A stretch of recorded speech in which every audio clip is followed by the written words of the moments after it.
அந்த கிரகத்தை பார்க்கக்கூடிய பாவ கிரகங்களுடைய அளவுகள் இது எல்லாத்தையும் வச்சு பார்க்கும்போது பூர்வ ஜென்மத்தில் தன்னுடைய தாயார் என்ன விதமான பாவங்களை செய்தார்களோ அதை இப்போ நம்ம தலையில் விடிஞ்சிருக்க அனுபவிக்கிறோன்ற முடிவுக்கு வந்துடணும். அப்போ அந்த சூரியனை கணக்கு பண்ணிக்கணும். அப்போ இதே மாதிரி ஒரு ஒரு கோள்களுடைய நிலைகளை கண்டறிந்து என்ன விதமான நபர்களால் ஏற்பட்ட பாவத்தினுடைய சம்பளம் இப்போ நமக்கு கிடைச்சிருக்கு, இதிலேருந்து நம்ம தப்பிக்கிறதுக்கு என்ன பண்ணணும் அப்படின்னு சொல்லி அதற்குண்டான வழிபாடுகளை நாம் செய்து கொள்ள வேண்டும்.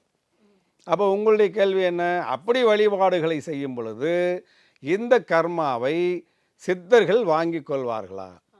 அப்போ சித்தர்களிலையும் ஒரு 2, 3 பிரிவுகள் இருக்குது.